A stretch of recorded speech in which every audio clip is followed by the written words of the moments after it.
속 시원하게 톡 쏘는 미디어 토크쇼 미디어톡. 오늘도 두 분과 함께합니다. 최진봉 성공회대 신문방송학과 교수님, 문희정 국제시사평론가님, 두 분 안녕하세요. 안녕하십니까? 네, 안녕하십니까. 들으시는 분들은 시원하신가요? 왜 말하고 나면 저는 항상 울분에 차서 나가는지 모르겠습니다. 예. 아, 네네네. 예, 이렇게 랩 중에서도 화내는 랩이 있어요. 아, 그렇죠. 대신 화를 내면 네, 맞습니다. 에미넴 이런 사람들이 이제 했던 게 화내는 랩. 예. 랩이거든요. 예. 네. 그래서 듣는 사람도 이렇게 화를 내면 듣는 사람도 대신 이제 나 대신 화내주니까 카타르시스라는 네, 게 이제 맞습니다. 생기기도 합니다. 네. 아니 뭐 누구라도 시원하시기만 하셨으면 좋겠네요. 예. 네, 네. 자, 후쿠시마 오염수 논란이 계속되고 있는데 앞에서 그 홍석준 우리 우리 바다 지키기 검증 TF 국민의힘 그 위원한테 말씀을 들었습니다. 우리 언론들은 지금 이거를 어떻게 보도하고 있는지 이거부터 좀 점검을 해봐야 될 것 같아요. 네. 우리 언론에 저는 포커싱이 항상 좀 불만인 게 뭐냐면은 우리가 언론을 권력을 감시하는 또 하나의 권력이라고 얘기를 할 때는 사실은 국민을 대신해서 질문해 준다라는 표현을 쓰잖아요. 그렇죠. 근데 그 질문이 정말 국민들이 궁금해하는 걸 대신 물어줘야 되는 게 맞잖아요. 자, 그렇다면은 당연히 국민을 대신해서 물었다. 그러면 보도의 방향은 국민들이 진짜 궁금해하는 것들. 네. 일본 오염수와 관련해 가지고 정말 국민의 입장에서 불안한 부분들이 딱 핵심이 돼서 거기서 기사가 나와야 되는 거잖아요. 네네. 근데 어떻게 된 게 우리나라에서 나오는 일본 오염수 관련 보도들은 하나같이 어떤 정치적인 이유에 의한 그런 기사들, 나열식 기사들, 받아쓰기식 기사들 또는 굉장히 그러니까 정치적인 어떤 이유에 의해서 너무나 정치적 의도가 뻔히 보이는 그런 입장에서 쓴 기사들만 계속해서 쏟아집니다. 그러니까 관련 기사들의 숫자가 많은데도 불구하고 많은 국민들이 정말 내가 그래서 궁금한 것들과 관련돼서 답을 정확하게 주는 기사들은 찾아보기가 힘들고요. 그리고 이 제가 정치적 의도라고 표현을 했습니다만 네. 사실 이 안에 나오는 전문가들이라고 하는 사람들 있잖아요. 이 사람들은 국민들 입장에서는 전문가란 이름이 붙어 있으면 그저 다 믿을 수 있는 사람들이다라고 상식적으로 생각을 하게 되는데 네네. 이 보도가 조금 주고자 하는 어떤 메시지에 따라서 등장하는 전문가들이 굉장히 많이 나뉜다는 거예요. 그래서 희한한 게 여기서는 전문가라는 사람이 이런 식의 얘기 괜찮다라고 얘기를 했는데 또 다른 보도를 보면은 이 전문가라는 사람이 이런 부분은 문제가 있다라고 얘기를 하거든요. 그러면은 보는 사람 입장에서는 아니 전문가들인데 왜 이렇게 통일이 안 될까요? 그러면 전문가가 맞나요부터 시작해서 그럼 저희는 알아서 판단을 해야 되는 또 하나의 전문가가 돼야 되나요? 라는 숙제를 안게 되는 거죠. 국민들이 굉장히 고도의 전문성을 가져야 돼요. 국민들이. 그렇죠. 맞습니다. 예. 아니, 그거는 좀 말이 안 되는 거지. 언론이 사실은 국민들의 궁금증을 풀어줘야 되거든요. 네. 근데 국민들한테 떠넘기고 자, 알아서 하세요. 이래버리면 안 되는 거죠. 네. 아니, 언론은요, 취재를 할 수 있는 루트도 있고요. 노하우도 있고, 그 다음에 취재원에 접근할 수 있는 권한도 갖고 있어요. 기자기 때문에. 근데 그런 권한들을 잘 활용해서 국민들이 반드시 알아야 될 내용들을 살펴봐야 하는데 그러지 못하는 게 문제죠. 네, 미디어톡 잠시 광고 듣고 이어가도록 하겠습니다. 신장식의 뉴스 아이킥 최진봉, 문희정 두 분과 함께 미디어톡 이어가겠습니다. 자, 이게 국민 건강과 생명에 아주 중대한 영향을 미칠 수 있는 사안이고 전문가들의 사실 평가도 굉장히 필요한 사안이고 이런 사안에 대해서 언론은 기본적으로 어떻게 보도를 해야 되는 겁니까? 일단 기본적으로는요, 사실관계를 최대한, 그러니까 본인이 취재할 수 있는 능력을 최대한 발휘해서 취재를 통해서 확인된 사실관계를 확인해서 보도를 해야 돼요. 예. 그러니까 분석의 영역은 물론 기자 중에도 전문성을 갖고 있는 기자들이 있으니까 할 수 있지만 그게 어렵다고 하면 그때부터 전문가들의 도움이 필요한 거거든요. 예를 들면 법적인 문제는 변호사나 아니면 뭐 법조인들에게 전화해서 의견을 듣거나 청취를 하죠. 저 같은 경우에도 언론 관련된 문제는 저한테 전화 오는 경우가 많이 있어요. 네네. 기자들이. 그러면 이 현상 어떻게 보십니까? 이거에 대해서 어떻게 분석하십니까?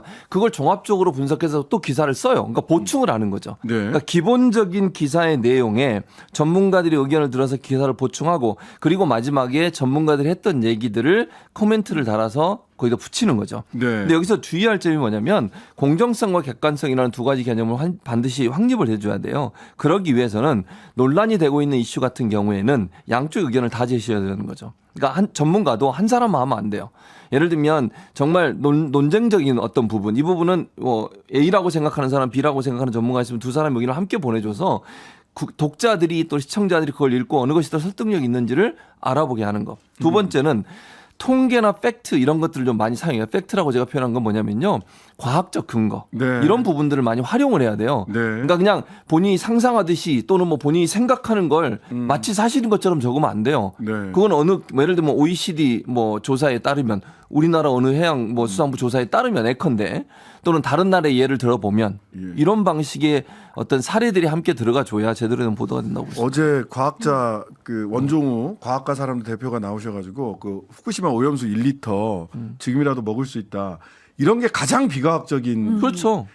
보도라는 거예요. 왜냐하면 과학은 보편적이어야 되는데 그 사람은 괜찮을 수 있지만 나는 안 괜찮을 수 있다는 게 과학의 기본 전제라서 마치 나는 그거 먹을 수 있어. 그러니까 안전해. 라는 얘기는 비과학의 아주 결정적인 장면이다. 이렇게 얘기를 하시더라고요. 저는 최근 우리나라 보도가 굉장히 이게 잘못된 방향이 뭐냐면은 사실의 영역과 견해의 영역이 섞여 있어요. 섞여버렸어요. 맞아요. 완벽하게 구분이 돼야 되는 건데 어느 순간 섞이더니 팩트 체크라고 그러면 일단 사람들이 그래 헷갈렸던 부분을 제대로 짚어주겠구나라고 해서 클릭해 보면은 일정 한 편의 견해를 대표하는 사람이 나와서 팩트 체크랍시고 질문에 답을 하고 있단 말이에요. 네. 그러면 이 부분이 오히려 또다시 독자들에게 국민들에게 혼란을 가져다 줄 수 맞아요. 있습니다. 네. 자. 그래서 예. 국내 언론 보도 문제점은 그렇고 이 후쿠시마 오염수 문제 해외 언론에서는 뭐 어느 정도 관심을 갖고 어떻게 보도를 하고 있는지 문희정 평론가님. 네, 그 2021년 4월에 일본 정부가 후쿠시마 원전 오염수 해양 방류를 공식 결정을 했거든요. 자, 그 당시에 곧바로 이어서 전 세계적으로 이 부분과 관련해 가지고 반대한다, 뭐 인근 국가들이 반대한다는 내용부터 시작해 가지고 전문가들이 이게 아직 타당성이 검증되지 않았다라는 얘기까지 들어간 비판 보도들이 거의 대부분 나왔었습니다. 그래서 네. 당시에 우리 문재인 정부가 ICJ 그 제소를 하겠다라는 내용까지도 다 전달을 하면서 국제해양재판소에 네, 그 얘기를 하면서 어업 관계자들 그리고 환경 단체들의 항의가 뒤따르는 그런 부분들까지 다 짚어주는 보도들이 나왔어요. 그런데 최근 들어서요, 네. 미국하고 IAEA는 일본 정부 편에 딱 섰거든요. 네. 그러니까 미국 언론에서는 비판적 보도들이 상당히 많이 줄어들었습니다. 줄어들었다. 확실히 줄어들었습니다. 그래서 정치적인 문제가 돼버렸습니다. 이미. 네. 제가 이제 개인적으로 연구한 연구 결과도 그 똑같아요. 네. 미국의 언론들을 분석해 보면요, 미국은 자국의 이익과 연관된 부분에 있어서 일정 부분 자국의 편을 드는 경향성이 있어요. 심지어 미국도? 뉴욕 타임즈나 워싱턴 포스트, 특히 북한 관련된 보도할 때 그게 아주 그건 두드러지거든요. 굉장히 드러납니다. 그래서 두드러집니다. 그런 부분들이 있어서 그러니까 국내 문제는 비판적이에요. 예. 국내 문제는 비판적인데 뭐 바이든이든 트럼프든 공격을 막 하는데 예. 외국과 미국과의 관계가 국제관계 결정해요. 그렇게 가면 되면 약간 미국 편을 드는 경향성을 보여주고 있어요.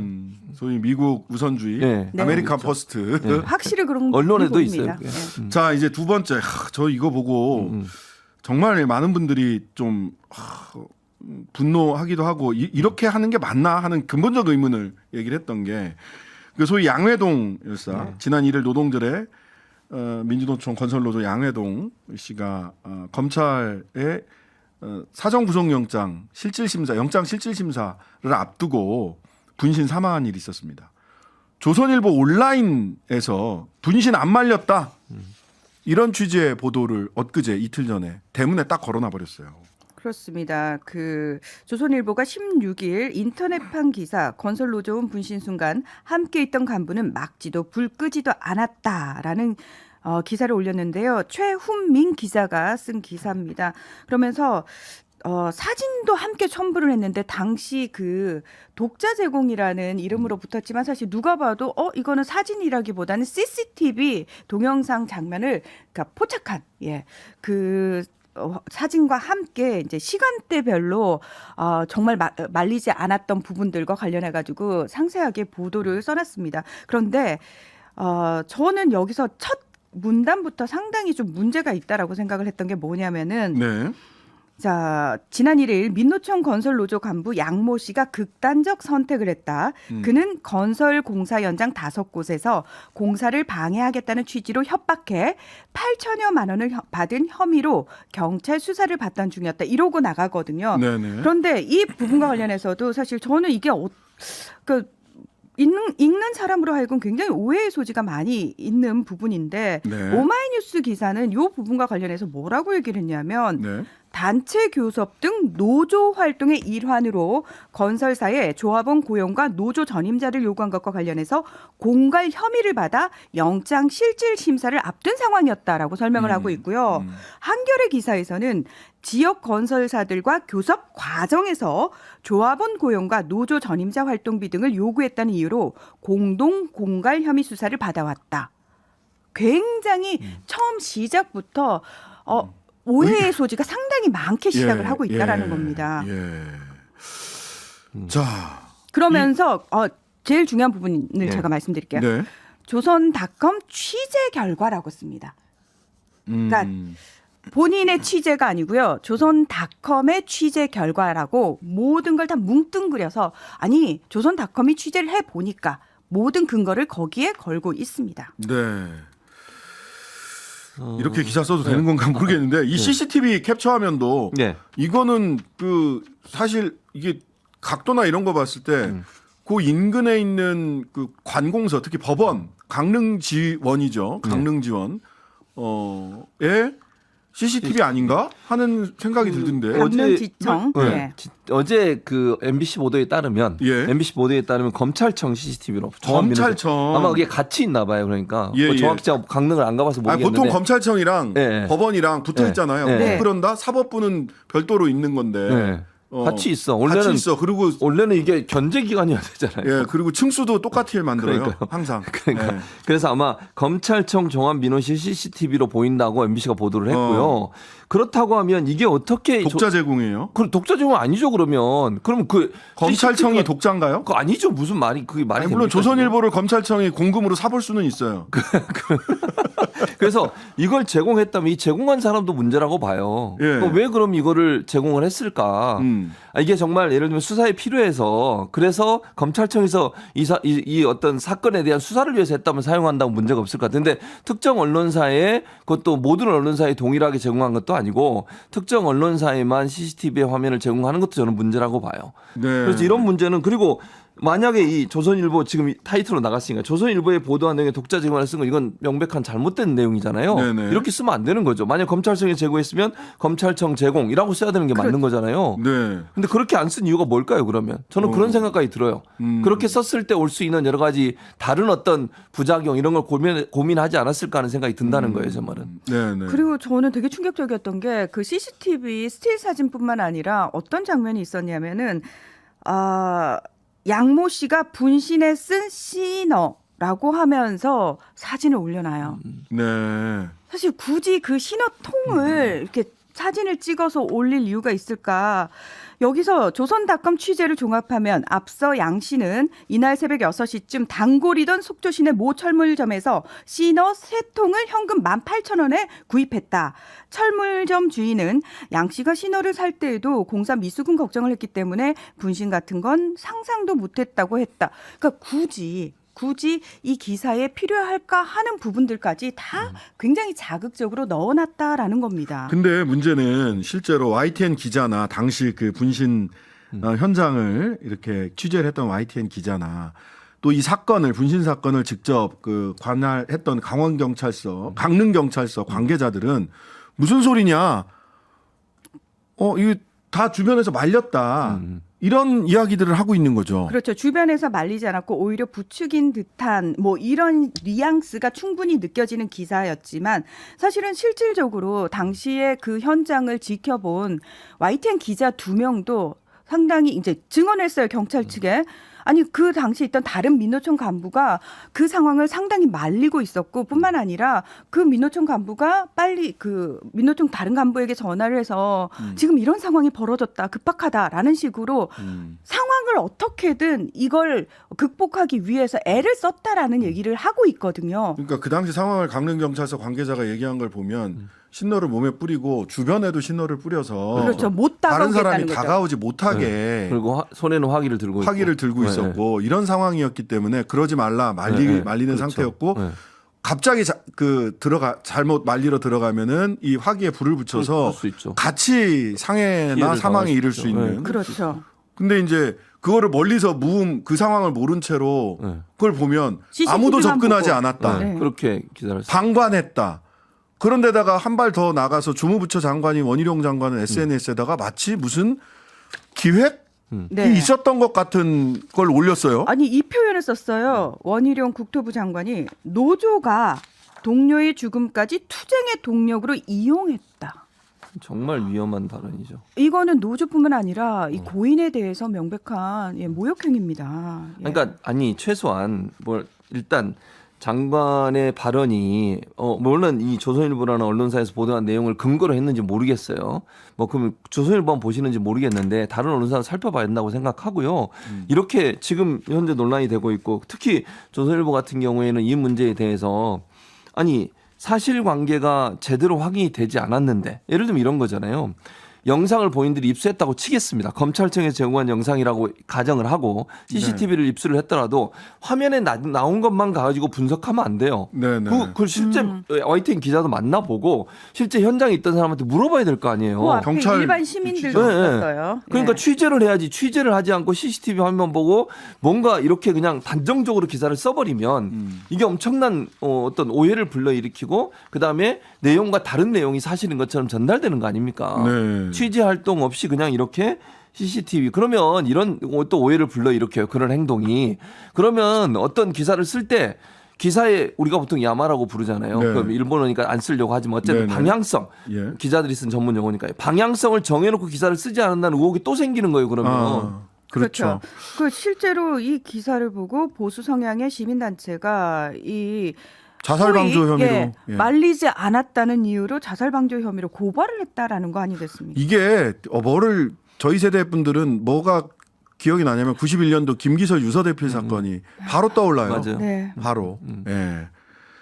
그 죽음을 부추기는 어둠의 세력이 있다. 네. 죽음을 선동하는 뭐 이런 얘기가 떠오르죠. 예. 그리고 자, 당시 기사에서 또 하나 잘못된 부분들이 있습니다. 예, 잠깐만요. 하나 짚고 최 기자 본인은 경찰은 전화 받은 적 없다 하는데 최훈민 기자 본인은 SNS에 경찰과 통화를 했다 이렇게 입장을 밝히고 있어서 어느 말이 사실인지는 조금 더 지켜봐야 될 것으로 보이고요. 네. 근데 이 기사에는 사실과 다른 게 또 있다고요. 또 있습니다. 예. 예. 민노총은 양 씨에게 유족이 있다고 했지만 빈소에 적힌 상주 명의자는 장옥기 민노총 건설노조위원장 단 한 명뿐이었다라고 기사에 돼 있거든요. 최은민 기사가 쓴 기사. 네. 그렇습니다. 하지만 실제로 그 서울대학교 병원 장례식장에는 상주 명의자로 장옥기 건설노조 위원장뿐만 아니라 이 양 지대장의 친형인 양회선 씨의 이름도 함께 올라 있습니다. 그 사진을 기자가 올렸습니다. 다른 기자가. 네. 예. 그다음에 배우자와 자녀도 지난 4일 빈소를 찾아 언론들이 있는 상태에서 정치권 인사들과 면담을 진행한 바도 있고요. 그렇습니다. 저는 초기에 이 가족들 상태가 걱정이 돼서 그 현장에 계신 분한테 좀 여쭤봤는데 부인이 이거 받아들이지 못하고 또 아이들이 아직 어려서 아버지의 죽음을 받아들이기 어려울 수 있어서 다른 방식으로 설명을 했었다는 거예요. 예. 그런데 그러다 보니 그런데 이제는 그걸 받아들이게 알게 되고 하면서 지금도 상당히 아이들도 어리고 부인도 그렇고 해서 굉장히 어려운 상태. 마트에서 일하시는 분이라고 하시더라고요. 네. 예. 자, 근데 저는 이게 왜 조선 NS가 뭐지? 어떨 때는 조선일보 기자고 어떨 때는 조선일보 기자가 아니에요 보니까. 그러니까 조선 NS가 조선 뉴스 서비스라고 줄여서 NS라고 아, 부르는데요. 뉴스 서비스. 네. 네. 근데 이게 조선일보에서 만든 자회사예요. 조선일보에서 만든 자회사인데 원래 목적을 거기 이제 그 대표라고 하는 사람 인터뷰한 내용을 보면 온라인 대응팀 이렇게 돼 있어요. 네네. 근데 온라인 대응팀이라고 하는 것을 보면 이건 인터뷰 기반해서 말씀을 드리는 겁니다. 예. 클릭수 유도하는 거예요. 어뷰징. 어뷰징을 온라인 전문적으로. 대응이 그거예요? 네, 온라인에서 그거예요. 클릭 수. 그러니까 자극적이고 이런 거에서 이 클릭을 많이 나오게 하는 기사를 만들어내는 그걸 목적으로 했다라고 볼 수 있어요. 왜냐하면 그 인터뷰 내용을 보면 편집국하고 이런 부분들이 상당히 경쟁이 된 것 같아요. 그러니까 조선일보 편집국과 예. 조선 NS에서 일하는 사람들 사이에 네. 어떤 기사가 더 많이 사람들에게 노출이 되느냐. 그러니까 뭐 그 클릭이라고 저는 표현할 수밖에 없어요. 그럼 왜냐하면 네네. 노출이 됐다면 클릭을 많이 한 거잖아요. 네. 그런 과정에서 결국 조선 NS가 그런 역할을 더 잘한 것으로 보여지고 그래서 그 많은 클릭을 유도했던 기사가 NS에 좀 더 많아요. 네. 근데 그것은 결국 뭘 얘기하는 거냐면 자극적인 기사들이 많다는 거예요. 제목이든 뭐든. 보통 이제 일반적인 얘기를 하는 거예요. 뭐 NS를 직접적으로 얘기하는 건 아니고요. 일반적으로 언론사에서 클릭수를 유도해서 많은 사람들을 유도하기 위해서는 제목 자체와 내용과 완전히 상반되게 자극적인 내용을 단다든지 아니면 아주 그 뭐랄까요 좀 선정적이고 폭력적인 용어를 사용한다 이런 내용들을 통해서 클릭수를 유도하거든요. 그러니까 문제 생기면 조선일보에서 쓴 게 아니고 클릭수 경쟁을 할 때는 조선이라고 하는 간판을 활용하는 이렇게 사용될 수 있는 그런 위험성이 그런 식의 있죠. 자회사군요. 네. 알겠습니다. 참 별별 일이 다 있네요. 별별 방법도 다 등장을 하고. 아이고 벌써 마칠 시간이 다 됐습니다. 미디어톡 최진봉 교수, 문희정 평론가 두 분과 함께했습니다. 감사합니다. 고맙습니다. 감사합니다. 하루 종일 기다려지는 진짜 시사. 평일 저녁 6시 5분 신장식의 뉴스 하이킥.